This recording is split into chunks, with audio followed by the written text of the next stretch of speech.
raise your hand and we'll take questions. We'll start with David and then go to Austin.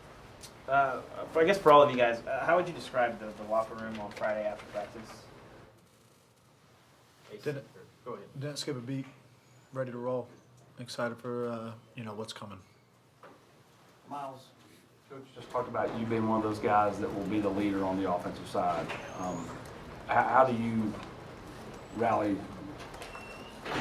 in moments like this? Because obviously it's a different situation than most people have dealt with. How do you, continue to take a step in your leadership development? Yeah. Obviously, I'm old. I'm really old. But I've been a part of some really talented teams that haven't won a whole lot because there were individuals on those teams. And quite frankly, there's no other group that I'd rather go to war with right now than the guys that we got on this team. And just implementing that and knowing that I got their back and I don't even have to question if they have mine. And just day in and day out show them that I'm going to give my everything for this program, for this team. Just for the two quarterbacks, given the situation with their added nerves today, with y'all's performance with the crowd and with Nico no longer here? No, sir, there wasn't. We were going to get the same amount of reps in the spring game regardless. So, no added pressure. I don't think so. I was just going to, with whatever amount of reps they gave me, I was going to do the best I could with them. Adam? Jake, I remember you saying a couple weeks ago you always prepared to start if needed. How does this change your perspective of this off season? I don't think it does. Like I said in the last quote, approach every day like you're the starter. Keep working hard, just try to be the best version of yourself. Paige?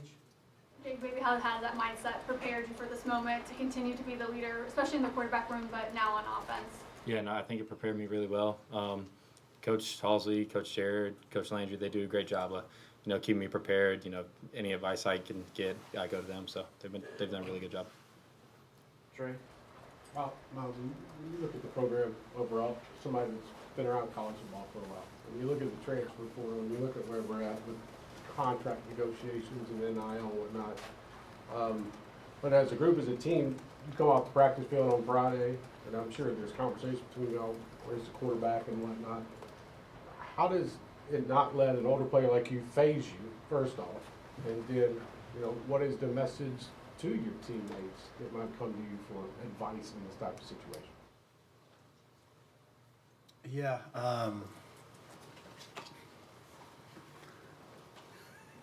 Permission to speak free. Plug and play, man. I mean, like I said before, I've been on some talented teams that haven't done too well because there are a bunch of individuals on those teams. And I'm not just saying this to say this, but man, this team's different. Our O-line's close, our wide receivers are close, our tight ends are the closest group I've ever been with, our quarterbacks are close. Like, man, this team is a team. And like I said before, there's no one else that I'd rather go to war with. And, just letting these guys know, like, man, we're good with whoever we got back there at quarterback. We got some dogs here, and these two guys. We got guys that want to be here. We got guys that want to give their all, and they're going to go the extra mile to do whatever they can to give us the best opportunity to win on Saturdays. Gentry, then Reese. George, how's the transition from the college game gone for you? What was the spring like? Where do you feel like you improved? What did you kind of learn about yourself during all this? Yeah, it was definitely different. Adjusting to college schedule and then in the game, adjusting to college speed. I think every practice I tried to pick out one thing to really be intentional about and get better at, and I feel like I did a good job of that. And yeah. Harry, on your defensive side of the ball from Tennessee, how has this affected you and that side of the ball? I feel like, or you asking as far as like from our practices? About Nico and how that side has affected your guys' side of the ball. I mean, at the end of the day, I feel like we have two individuals here who can sling the ball, that can manage games with very well and play at a very high level, and that have really high ceilings that they can play at. We don't really go into the specifics of details like that. But, with an individual like that, you wish him the best of luck wherever he goes. That's my brother forever. But at the end of the day, it's next man up mentality. And I feel like whoever steps in that position is going to be able to go out and ball out. And that I do my due diligence as a leader, not only on this team, but as on defense, to make sure those two are well off prepared to go out there and play on Saturdays. And we'll make sure that we do that. Austin and Riley. Both quarterbacks, like, to go to a quarterback dinner on Thursday night, he's there, and Friday morning he's not there. Like, what's your thinking? And I got two questions. How much do you see in George of yourself from a year ago when it comes to like the breaking down mechanics, changing a lot of different things in his game, and just kind of having his head spin? Do you see a lot of, you and him from 1 year ago? Do you want me to answer? Go ahead. Yeah, the first one? Yeah, The second? Yeah, I know I'll throw a lot of No, that's good. Yeah, so the dinner, that dinner I've been planning for a while. We do that every year, Thursday before the spring game. Went in, dinner was normal. Everybody enjoyed it. Had great food. Thank you to Miss Kara Halsey, took care of us with some really good tacos. And then as far as George, man, played really, really well today. He's done a really good job all spring. He's like a sponge. Anything he can learn, he can learn. He's always up in the quarterback room watching film. So, yeah, he's done a really good job. So Jake and George, social media, I'm sure you guys haven't really been on it the past 48 hours, but they're really just rallying behind you guys, Ball Nation is. They are just like, whoever wants to wear the power to you, that's who we're rallying behind. What does that just mean to you guys? You want to answer first? For me, as the in-state kid, there's all this talk about just all this quarterback stuff, and for me, it was a dream come true to run out of the tee today, and that was a cool feeling. And after that, just try to do what I can. Yeah, and then for me, I try to stay off of social media. I haven't really been on it at all. But no, it means a lot. I appreciate Ball Nation for supporting us. David and then David. Yeah, for both of you guys, did you have an inkling or a thought in the back of your mind that the game might not be there on Friday? And at what point did you realize, he's not late, he's not coming? I didn't have any feeling about it. I don't know about Jake, but yeah, we found out the same time everyone else did. So. No, yeah, like he said, found out same time everyone else did. But I don't think it changed either way we thought. We were going to practice on Friday to practice on Friday. We went to practice and we practiced. So I don't know, I don't think it changed. Ariane, I know you're sitting next to three offensive guys, but you had a chance to sit back and watch a lot of spring practice with you not being full strength. A lot of people would assume that the defense would get the better of the offense because it returns more. How did you see the offense against the defense this spring? Did the defense get the better, or was it pretty competitive? We're all involved at the end of the day, but no, I feel like we played a lot of complimentary football. I feel like each and every day we came out putting our best foot forward, and I feel like collectively as a whole, offensively and defensively, a lot schematically, and just effort wise, and just from being one team and together, I feel like we really did gel together as far as chemistry. And on defense, we know we really were going at it every single day, day in and day out, and you could really see us see the cream rise to the top, as you would say, as far as like guys getting better and sharpening and fine-tuning small details to ultimately get to the goal and push the envelope of winning the championship. And I feel like we were playing really good championship football this spring, and we got to continue to do that over the course of this summer, going into fall camp, into the season. Yep. Paige and Vince. Miles, you mentioned maybe there was a rallying cry. Like, what was your message maybe to the team after everything had settled? And then for the quarterbacks, since y'all are a little younger, what is it like having an older guy like Miles kind of help lead the offense in times like this? Yeah, I've kind of already touched on it. There's not much to say.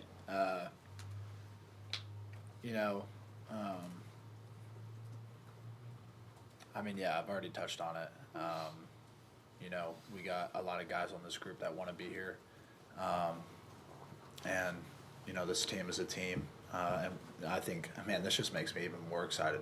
This just makes me knowing what's going to come as far as how we need to rally together now, even more than ever. And that's what sports are all about. It's about teams coming together. And you know what? we don't have any individuals on this team, and I'm just glad. I'm happy for the future of this team, and I'm excited. Yeah, and then the second part of that question, I came in at the same time as him last year when he transferred. So, our relationship's really good. I see him as a big brother. He's been really good to me. But, it's also a relationship where we can push each other in the weight room, whatever that is. So, just knowing guys like Miles, have our back it means a lot. Miles, if you can shed some light and opinion on that tight end room. Jack had 3 TDs today, and what did you see from that group throughout spring when we heard that you were kind of Coach Kitzelman throughout the spring? Yeah, just trying to pour everything into them. It's college has gone by fast, and I'm the old guy in the room now, and that's unfortunate. But I want to pour everything I have into those young guys. I want to see them strive better than I have. It's like being a dad. And so just everything that I can give them, any sort of knowledge that I can give them, just to give them an advantage, because we're going to need those guys this fall.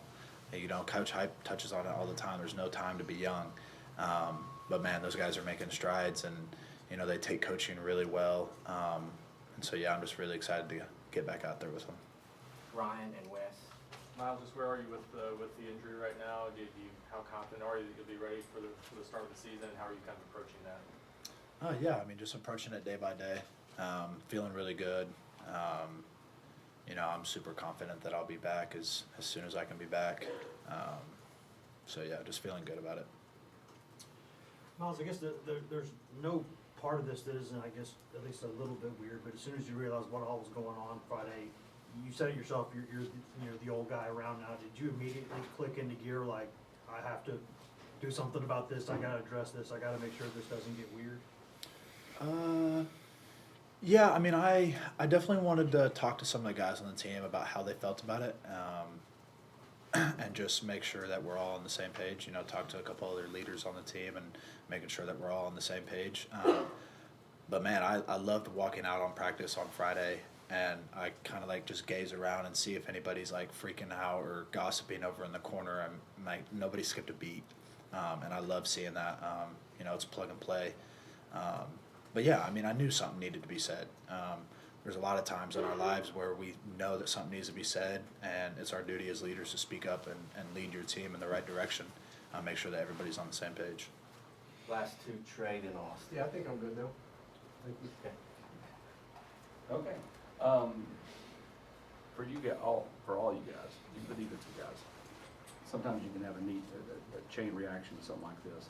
How much of it do you turn into like you were when you went through the recruiting process and you're trying to recruit other guys to join you, just recruit, just, hey, we need you here. Like you're talking to the receivers, make sure everybody's good, mind's right, all that type of stuff in terms of kind of where they see this thing going.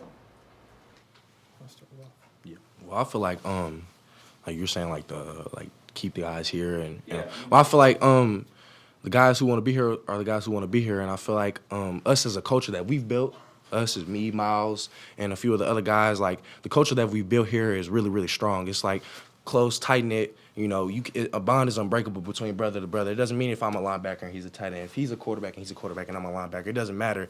All of us together as one, I feel like we're unbreakable. And I feel like in situations like this is just a true test and testimony of who we are as people and as a team, And I just feel like as long as we rally